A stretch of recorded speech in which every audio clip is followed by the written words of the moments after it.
Dan tanggapan yang keempat mungkin dari Pak Dance terkait tema kita pada malam hari ini, Pak Dance. Ya, saya memulai dari salib, lambang penderitaan. Kedua, diserupakan. Ketiga, penghakiman di kemudian hari berdasarkan perbuatan masing-masing. Nah,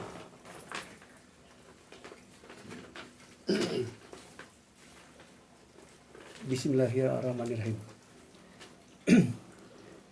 Seperti ada kepercayaan Kristen itu bahwa Yesus adalah jalan. Nah, puncak daripada Bible itu sebetulnya penyaliban. Itu menurut Kristen. Berbeda dengan kepercayaan kita sebagai Muslim. Ya. Nah, di dalam Bible, Filipi pasal 3 ayat 10, yang kukehendaki ialah mengenal Dia dan kuasa kebangkitannya dan persekutuan dalam penderitaannya, di mana aku menjadi serupa dengan Dia dalam kematiannya. Garis bawahi kata serupa. Jadi Rasul Paulus menegaskan bahwa serupa dalam penderitaannya. Pada saat dia digiring, ya. Rasul Paulus itu sudah menderita. Jadi Rasul Paulus seolah figur daripada Kristen itu sendiri. Pada saat dia disalib, Kristen itu diserupakan. Karena Rasul Paulus ungkapkan, aku diserupakan baik penderitaannya, kematiannya, sampai kebangkitannya. Nah, kalau ada pandangan bahwa ternyata yang disalib itu bukan Yesus, itu terserah pandangan masing-masing. Karena ada kata orang yang diserupakan, Rasul Paulus yang diserupakan. Nah, lalu saya baca juga pada Roma pasal 6 ayat 3, ya. Roma pasal 6 ayat 3. Sebentar Pak, tadi Filipi berapa? Tadi kita diserupakan dalam penderitaannya itu, ya? Filipi 3 ayatnya yang ke-10. Filipi 3:10. Ya. Oke. Oke. Lanjut. Oke. Sekarang Roma pasal 6 mulai dari ayat 3.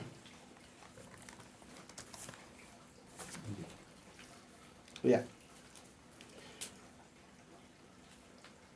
Atau tidak tahukah kamu bahwa kita semua telah dibaptis dalam Kristus, telah dibaptis dalam kematiannya.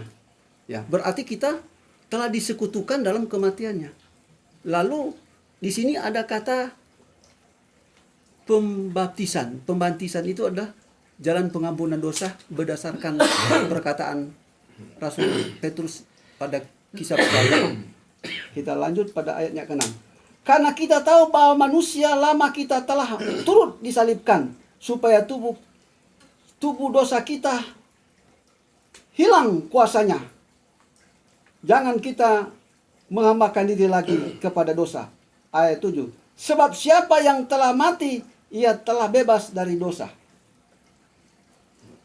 Demikian hendaknya kamu memandangnya, bahwa kamu telah mati bagi dosa, tetapi kamu hidup bagi Allah dalam Kristus.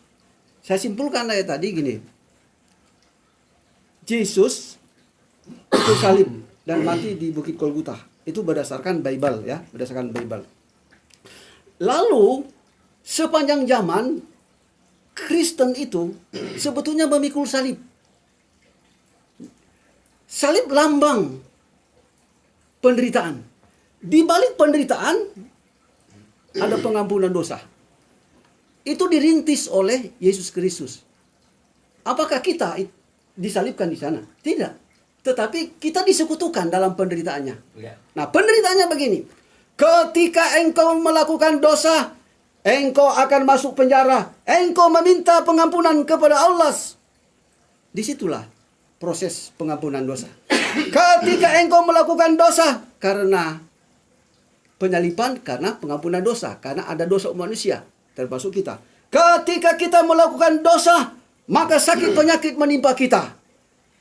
Tertabrak di jalan, patah kaki, ataupun kita kanker.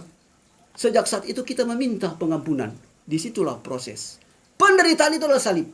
Nah, itu rahasianya. Pemahamannya seperti itu. Pemahamannya begitu. Mari kita melihat. Sebetulnya penebusan itu tidak sepenuh ditanggung oleh Kristus. Tetapi Yesus merintis jalan karena dia ada jalan. Dan Kristen memikul salib. Dan disitulah mereka menderita. Di balik penderitaan ada penebusan dosa. Mari kita melihat apakah dosa bapa ditanggung oleh anak atau sebagainya. Mari kita melihat pada Ulangan pasal 24 ayat 16. Ulangan pasal 24 ayat 16. Janganlah ayah dihukum mati karena anaknya. Janganlah juga anaknya dihukum mati karena ayahnya. Setiap orang harus dihukum mati karena dosanya sendiri. Mantap, mantap. Ya. Mantap, mantap, mantap. Hukuman karena perbuatannya sendiri. Sendiri. Di sini tidak ada penebusan dan penanggungan Waris-warisan. dosa. Oke. Itu perjanjian lama. Mantap. Mari kita cek dalam perjanjian baru. Matius pasal 16 ayat 27.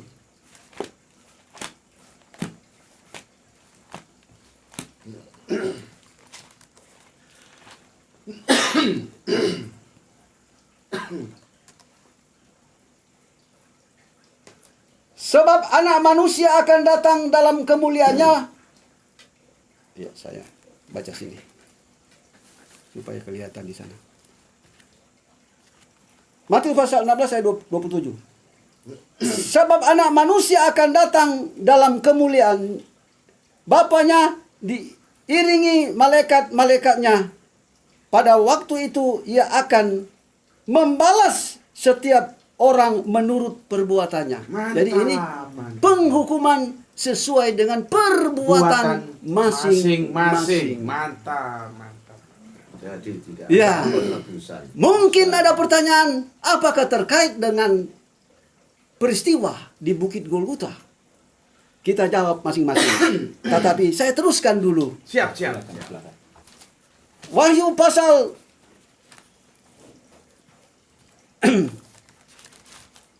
20 ayat 12.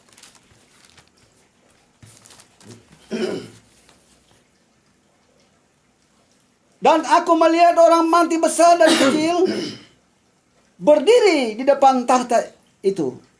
Lalu dibuka semua kitab. Dan dibuka juga sebuah kitab lain, yaitu kitab kehidupan. Dan orang-orang mati dihakimi menurut perbuatan mereka berdasarkan apa yang ada tertulis dalam kitab-kitab itu. Jadi Masing-masing. penghukuman berdasarkan perbuatan Masing-masing. masing-masing. Mantap, mantap, Ya. mantap, mantap. Oke. Mantap. Luar biasa. Jadi kalau aku lihat ya, bisa komen ini Ada aku. boleh ada yang Silakan Pak. ada komen di sini, boleh 1 2 atau bisa dibacakan, atau pertanyaan yang dari Belum penonton? ada. Oh, belum Mungkin ada. dari Gus Butik tambahan. Menarik sekali. Jadi tadi Bapak kita yang semoga dimuliakan Allah dan sehat selalu, panjang umur, Pak Dance, ya, dinyatakan bahwa, dan beliau itu kan literasinya Bible tadi, yang dibaca Bible. Ya. Jadi setiap orangnya tanggung masing-masing, nggak ada waris-warisan dosa. Itu di perjanjian baru dan lama. Sementara Ustadz kita, Ustadz Ahmad, menyampaikan berdasarkan perjanjian terakhir. Jadi kalau Torah itu perjanjian lama, Injil perjanjian baru, Al-Quran perjanjian terakhir. Kita berulang kali mendengarkan apa yang disampaikan oleh Ustadz Ahmad. Ya tidak lain, tidak bukan, dosa itu ditanggung masing-masing, nggak ada oper-operan dosa. Jadi apa yang disampaikan oleh Bapak Dance dan Bapak Ahmad itu dalam bahasa gue sih klop, selaras. Umpama bola tendangannya itu 12 pas gol. Cocok. Itu dari pengamatan aku, mungkin Logis. logis. ini. Ada logisnya ini. Monggo, silakan. Dokter Suryadi, ada tambahan mungkin? Saya kira ada semacam gini, apa yang tertuang di dalam kitab dan apa yang terucap dalam rangkaian seruan ajaan itu misleading. Jadi ketika seseorang mengajak lalu menjanjikan ampunan karena dosa ditebus, itu tidak berdasarkan teks-teks kitab. Ya. Jadi maksud saya sekali lagi, ketika teman-teman kita mau diajak dengan janji terampuni, sebenarnya itu tidak ada dasarnya karena teks-teks dalam Bible tidak seperti itu, gitu ya. Tidak demikian baik perjanjian lama maupun baru. Dengan demikian sebetulnya itu adalah janji, saya tidak tahu sumbernya. Karena semestinya seseorang itu ketika kita memeluk agama tertentu, kita harus jadikan kitab suci agama itu sebagai landasan dia untuk bersikap, bertindak, berucap. Nah ini ternyata menurut teks-teks kitabnya tidak seperti itu. Jadi dengan kata bohong dong kalau orang mengatakan bahwa kalau masuk Kristen lalu mendapatkan penebusan karena sudah ditebus dosanya oleh Yesus. Nggak ada teks dalam Bible yang mengucapkan begitu. Kalau saya begitu menegaskannya seperti itu. Nah kalau begitu berarti dia ngomong menurut siapa? Padahal orang beragama itu harusnya semuanya berpijak pada dasar ajarannya, yaitu kitab sucinya. Kalau seorang muslim ya jangan lepas Al-Quran dan sunnah Nabi atau hadis-hadis Nabi. Itulah landasan kita untuk berislam. Jangan lalu mengikuti pikiran-pikiran, pendapat-pendapat. Beragama itu tidak boleh berdasarkan pendapat, tapi harus berdasarkan sumber yang datang dari yang memberi atau membawakan petunjuk itu. Yang dalam hal kita, dalam hal ini adalah kitab sucinya. Jadi penegasannya begitu. Jadi mudah-mudahan benar ya dari rangkaian yang disampaikan tadi, dari semuanya menunjukkan bahwa ternyata yang namanya penebusan dosa itu tidak ada, karena dosa itu wajib ditanggung sendiri, dan ajaran yang mengatakan bahwa Yesus itu penebus dosa juga tidak ditemukan di dalam Bible gitu loh. Karena itu kalau itu disampaikan, maka bahasa saya tadi kalau itu bohong dong. Nah kira-kira begitu. Nanti ada cerita kan Yesus telah tebus, ya lakukan dosa semua gue. Kacau nanti. Kan nanti Yesus tebus. Iya. Nah, jadi berdasarkan perbuatan masing-masing. Iya. Jadi antara Bible sebenarnya, antara Taurat sebenarnya perjanjian lama dan antara perjanjian terakhir Al-Quran dalam konteks ini klop. Iya. Paralel. Cuma dengan jelas, ketika kita melakukan dosa, penderitaan mulai dari situ. Gitu. Dalam Islam bertaubat. Iya. Dan oleh karena ada penderitaan, dia semakin berdoa dan bertobat. Ya. Di situ juga ada proses pengampunan dosa. Tetapi bukan berdasarkan penebusan oleh oknum seorang nabi berdasarkan ayat-ayat tadi. Dia hanya merintis. Ya. Penebusan itu dikembalikan kepada masing-masing diri sendiri. Ya. Ya. Ustaz Ahmad, mungkin ada Ya. tambahan untuk yang terakhir dari tema kita pada malam hari ini. Tadi sudah pada titik kesimpulan ya. Jadi tadi sebagaimana dikatakan bahwa sebenarnya selaras apa yang dibawa oleh nabi-nabi terdahulu sampai dengan Nabi Muhammad selaras. Selaras. Dosa tanggung sendiri. Caranya menebus dengan kamu bertobat. Iya, ya itu. Ya, sudah sama. Selesai. Selaras, sudah selesai. Bertobat. Jadi itu kesimpulannya. Tidak ada orang yang bisa menebus dosa orang lain. Saya pikir cukup dari saya. Ya, Sudah. alhamdulillah. Ini tak terasa sudah panjang obrolan kita untuk live streaming malam hari ini. Biasanya saudara Sofia jika belum bertanya, mungkin bertanya di hotline kami. Bisa saja bertanya, nanti insya Allah kami jawab. Dan untuk penanya terbaik akan kami kirimkan buku ini, Dialog Masalah Ketuhanan Yesus dan Bible. Kirim format di hotline kami di nomor 0851 7301 0506 dengan format chat, nama, agama, kemudian pertanyaannya apa. Insya Allah jika 2 penanya terbaik akan kami kirimkan 2 buku secara gratis. Dan tema kita pada malam hari ini yakni inilah jurus sering digunakan memurtadkan orang Islam, dosa Anda ditebus Yesus. Tadi sudah terpecahkan dan kita sudah bahas bersama-sama bahwasanya penembusan dosa itu tidak ada. Ya, para narasumber ya.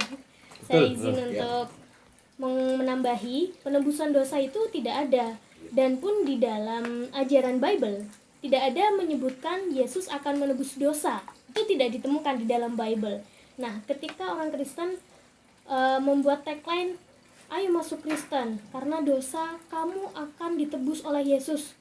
Dengan dasar apa? Ini tidak ada dasarnya begitu. Jadi untuk sahabat-sahabat Islam, sahabat-sahabat Muslim, jika ada ajakan seperti itu dari saudara-saudara kita umat Kristiani, cukup harus waspada dan teliti. Apakah ini yang diajak ada kebenaran ataukah ini hanya iming-iming saja begitu. Terima kasih banyak kepada 4 narasumber kita pada malam hari ini. Saya sampaikan jazakumullahu khairan katsiran kepada Dr. Suryadi, Ustaz Ahmad Wakid, Gus Beti, dan Pak Dance Muhammad. Saya izin untuk mengakhiri live streaming kita pada malam hari ini. Terima kasih banyak juga kepada sahabat Ayah Sofia yang telah menonton live streaming kita dari awal hingga akhir. Tetap pantau terus YouTube channel Mualaf Center Ayah Sofia karena kita akan live streaming kembali bersama narasumber yang lainnya. Saya akhiri, subhanakallahumma rabbana wa bihamdika asyhadu an la ilaha illa anta astaghfiruka wa atubu ilaik. Wassalamualaikum warahmatullahi wabarakatuh. Waalaikumsalam warahmatullahi wabarakatuh.